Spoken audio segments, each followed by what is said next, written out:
Hello friends, welcome back to the channel Step Solution to Every Problem. This is your host and दोस्त नवीन सेठी। आज फिर हाजिर हूँ एक नए टॉपिक पर आपसे बात करने के लिए, जो कि है नामुमकिन कुछ भी नहीं। Nothing is impossible. Impossible is just merely a word. तो ज़्यादा टाइम ना लेते हुए करते हैं अपनी बातचीत शुरू। अब impossible is just a word, nothing is impossible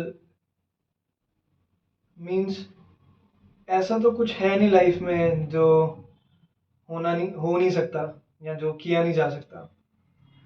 हम एक चीज़ पूछता हूँ मैं आप लोगों से, हर किसी की लाइफ में कुछ एक सोच होती है, कुछ एक एस्पिरेशंस होती हैं कि हाँ हमने ये चीज़ पूरी करनी है, we have to achieve this. लेकिन क्या वो सोच सोच रह जाएगी, या जो एस्पिरेशंस हमने देखी हैं क्या वो सिर्फ एस्पिरेशंस ही रह जाएंगी?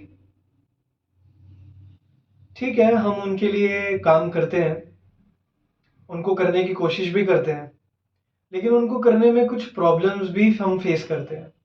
और कई बार वो प्रॉब्लम्स इतनी इंटेंस, इतनी सिवियर हो जाती हैं कि हमें लगता है यार ये तो करना बहुत मुश्किल है। इतना मुश्किल है कि हमें बिल्कुल इम्पॉसिबल लगने लगता है वो, बिल्कुल थॉरली।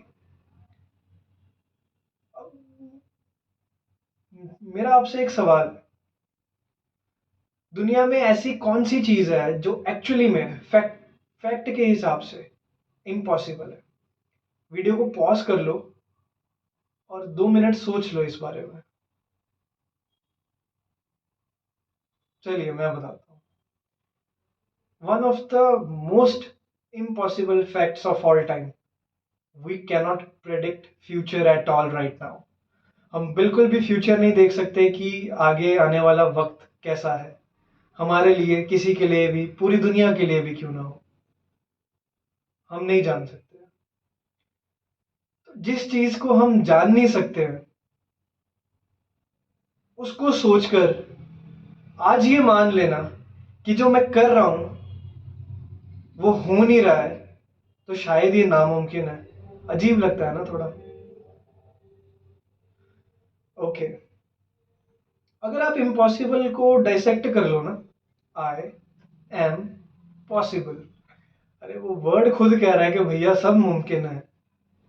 आने वाले टाइम में हो सकता है हम फ्यूचर भी देख सके, साइंस तरक्की तो कर ही रहा है, ऐसी भी कोई मशीन बना देगा जिससे फ्यूचर देख सकते हो। चीजें तो मुमकिन होती हैं, और सही बोलूं तो चीजें मुमकिन करी जा सकती हैं। अब कैसे? अब मान लो आप कुछ काम कर रहे हो, आपको उसमें इतनी प्रॉब्लम आ रही है, आप उससे इतना तंग हो गए हो, आपके दिमाग में एक परसेप्शन बन गया कि हाँ ये तो पॉसिबल नहीं है भाई। अब उसमें सिंपल सी चीज है, अगर वो पॉसिबल नहीं है तो अगर उसको करना हो तो वो कैसे करेंगे? मान लीजिए कोई इतना पागल है, कोई इतना क्रेजी है जो ये कहता है कि भैया मेरे को तो ये करना ही करना है किसी भी हाल में, तो वो कैसे करेगा?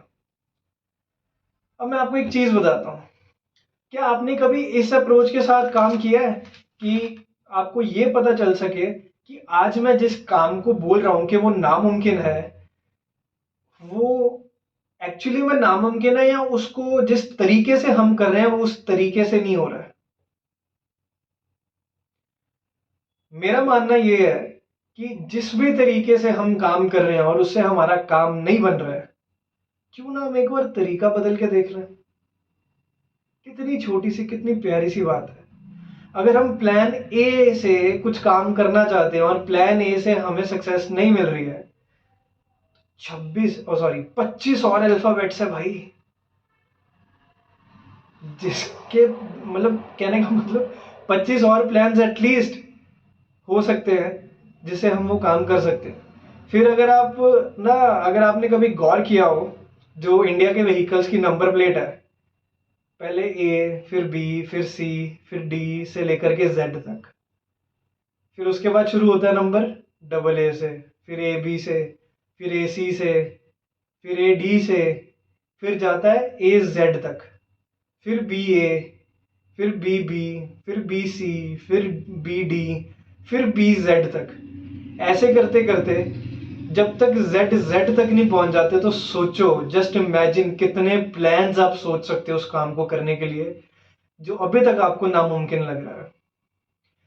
अब ये तो हो गई बात कि हाँ, एक वेग आइडिया मिल गया कि एक तरीका बदलो और कोशिश करो। ये भी एक आइडिया मिल गया कि यार, तरीके बदलने का तो कोई नंबर ही नहीं है, अनलिमिटेड। जो दिमाग में आ रहा है, जब दिमाग में आ रहा है, उसको अप्लाई करके देखो। अब बात ये आती है कि हम हवा में तीर तो नहीं मारेंगे, ये नहीं हुआ तो ऐसे कर लिया, ऐसे नहीं हुआ तो वैसे कर लिया। अगर हम ये चाहते हैं कि हम वो तरीका ढूंढे जो एक्चुअली में हमारे फील्ड के जो काम हम कर रहे हैं उससे मिलता जुलता हो, तो उसके लिए हमें थोड़ा रिसर्च करना पड़ेगा, थोड़ा पढ़ना पड़ेगा उस टॉपिक के लिए, उस फील्ड के लिए, जिसको पढ़ के हमें ये समझ में आए कि हाँ जी, अब शायद हम तरीके ढूंढने के काबिल हुए हैं। और चलिए, मान लीजिए कि कुछ रिसर्च स्टडीज से भी समझ में नहीं आया, होता है कई बार, कोई बहुत बड़ी बात नहीं है, नहीं समझ में आता। तो जो उस फील्ड के बंदे हैं, वहां पे जो उस फील्ड में काम कर रहे हैं, उनको देखो, या कुछ बहुत बढ़िया ब्रेनी लोग हैं जो प्रॉब्लम सॉल्विंग को समझते हैं, वो देखो, वो अपनी प्रॉब्लम्स को कैसे हल करते हैं, अपनी प्रॉब्लम्स को कैसे सॉल्व करते हैं। और थोड़ा नेट पर आके रिसर्च कर लो, गूगल हो गया, अपना यूट्यूब हो गया, ये दोनों आप खुद में ही एक बहुत बड़ी यूनिवर्सिटी है। हाँ, ये बात अलग है कि नेट पे डाटा भरा पड़ा है, उसमें से कुछ अच्छा निकालना छांट करके मुश्किल है। लेकिन फिर हमारे पास एआई अवेलेबल है, चैट जीपीटी का यूज कर सकते हो आप। चलिए, अब ये तो हो गई तरीके निकालने की बात। अब मान लो आप जो तरीके निकाल रहे हो वो तरीके ही काम नहीं कर रहे हैं, ये भी तो थॉट है ना। तो फिर हमें अपने तरीके ढूंढने के तरीके को बदलना पड़ेगा। जो रिसर्च आप कर रहे हो, जो मेथड्स आप सर्च कर रहे हो, जिस चीज को आप ट्राई करने की कोशिश कर रहे हो, उसका जो सोर्स है वो इतना ज्यादा रिलायंट नहीं निकला। अब उस सोर्स को बदलो, उस सोर्स में से नए तरीके निकालो, उन नए तरीकों को अपनी थ्योरी में अप्लाई करो, फिर देखो आपकी बात बनती है कि नहीं बनती है कि नहीं। हाँ, थोड़ा ये जरूर है कि मेहनत तो ऑफ कोर्स हर चीज में करनी पड़ती है और मेहनत लगती भी बहुत है, बट इम्पॉसिबिलिटी को आपको अगर जड़ से हटाना है ना, तो वो एक ही चीज कर सकती है, एक्सपेरिमेंटेशन। एक्सपेरिमेंटेशन का सिर्फ मतलब इतना है कि जो भी तरीके आप नए नए निकाल रहे हो, उसको यूज कर रहे हो, उसको बार बार करते रहो। अब ऐसा तो कोई भी नहीं होगा ना कि जो कुछ ट्राइज करने के बाद आपको कोई भी ऐसा नहीं मिलेगा कि आपके लिए काम ही नहीं किया। मल्टीपल ट्राइज के बाद वो एक तरीका आपको जरूर मिलेगा जो ये बोलेगा कि हाँ भाई, ये काम कर दिया मैंने। अब इसमें मैं एक ना पॉसिबिलिटी की साइकोलॉजी थोड़ी सी बता देता हूँ आपको। जो एक पावर होती है ना बिलीफ की, या कह लो रेजिलियंस की, या कह लो डिटर्मिनेशन की, अब वो पूरी तरह से ट्रांसफॉर्म कर सकती है जो भी, एक तरह से समझ लो, लिमिट्स होती है ना इम्पॉसिबिलिटीज की, उनको। कोई बंदा अगर दृढ़ दृढ़ हो जाए ना पूरी तरह से कि हाँ, मेरे को तो ये करना ही करना है जैसे मर्जी, और फिर उसमें इक्वालिटी और हो कि फेलियर हो रहा है, होने दो, मैं बाउंस बैक करूंगा और फिर से करूंगा, और खुद पे भरोसा रखता है, अपने आप पे बिलीफ रखता है, तो फिर इम्पॉसिबिलिटी उसके रास्ते में नहीं आएगी, बिल्कुल भी नहीं आएगी। और उसको ओवरकम करना बहुत आसान लगेगा उस इंसान के लिए जो इस तरह से काम करना जानता है। अब बारी आती है कि हमने अगर ये सीखना हो तो कैसे सीख सकते हैं। सबसे पहले उसमें आता है सेल्फ एफिकेसी, जिसमें आपका जो सेल्फ बिलीफ है, खुद पर जो बिलीफ है, वो कितना स्ट्रांग है। फिर अपने ऊपर जो कॉन्फिडेंस आप रखते हो, सेल्फ कॉन्फिडेंस, वो कितना तगड़ा है।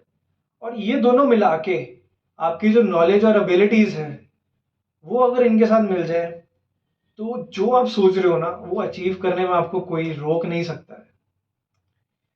इसके बाद बारी आती है ग्रोइंग माइंडसेट। ग्रोइंग माइंडसेट ना एक बड़ी सिंपल सी चीज है कि आपका जो थॉट प्रोसेस है ना वो ऐसा होना चाहिए कि आपको हरदम ये लगे कि मेरे को कुछ बढ़िया ही करना है, हमेशा आगे की ही सोचनी है, रुकना नहीं है। चाहे गिरो, चाहे चलो, चाहे भागो, चाहे मैराथन कर लो, गिर रहे हो तो उठ जाओ। रुकने का मतलब नहीं बनता ना, वो होता है ग्रोथ माइंडसेट। और एक्चुअली ये माइंडसेट ना one of the key tools है आपकी इम्पॉसिबल लगने वाली चीज को पॉसिबल बनाने में। चलिए, इसके बाद बारी आती है, जैसा कि मैंने पहले भी बताया था, रेजिलियंस। रेजिलियंस ज्यादा कुछ नहीं है, सिर्फ इतनी सी एक एबिलिटी है कि हम अपने फेलियर को एक्सेप्ट करके उससे बाउंस बैक हो सकते हैं। रादर देन फेलियर को हम निराशा से लें, दिल पर लगा के लें, बल्कि उसको अगर हम स्टेपिंग स्टोन की तरह लें और उससे सीखें कि ये फेलियर क्यों हुआ था, तो डेफिनेटली वो इम्पॉसिबल लगने वाला काम हमारा पॉसिबल हो जाएगा। उसके बाद बारी आती है विजन एंड पैशन। एक इंसान जिसका क्लियर विजन हो और एक बिल्कुल थॉरो कमिटमेंट हो अपने पैशन को लेकर, तो उसके लिए कुछ भी इम्पॉसिबल बिल्कुल भी नहीं रहता। और वो इन्हीं दो चीजों से अपने पैशन को सक्सेस में, रियलिटी में आसानी से बदल सकता है। इनके अलावा आई गेस कुछ भी ऐसा नहीं है जो आपको करने की जरूरत है जो आपके इम्पॉसिबल टास्क को पॉसिबल बना दे। हम बहुत सारे, तो इम्पॉसिबल कुछ भी नहीं होता, बस इम्पॉसिबल वो एक तरीके होते हैं जिनसे हमारा काम नहीं बन रहा होता। हम तरीके बदलेंगे, काम बनना शुरू हो जाएगा। काम का होना बिल्कुल भी इम्पॉसिबल नहीं लगता मेरे को। अगर हम उसको करते रहेंगे और अगर एक तरीके से नहीं हो रहा तो तरीका बदल के करते रहेंगे, कुछ नॉलेज लेकर, कुछ स्किल एक्वायर करके करते रहेंगे, तो I guess it's not a very big deal कि हम कुछ अचीव ना कर पाए। So that's it for today guys. अगर आपको ये वीडियो समझ में आई अच्छे से, आपको लगा कि आपकी लाइफ में बेनिफिट करेगी, तो प्लीज़ इसको शेयर कीजिए अपने फ्रेंड्स, रिलेटिव्स, अपने नोन सर्कल में, और चैनल को सब्सक्राइब कीजिए। और मैं मिलता रहूँगा आपसे ऐसे ही किसी वीडियो में। और आप एक काम ऐसा ज़रूर कीजिए जो आपको आपके कल से आज बेहतर बनाए। Do one such thing every day that makes you your better version than yesterday. Be the diamond of your own life. आप देख रहे हैं step solution to every problem. This is Naveen signing off. Thank you.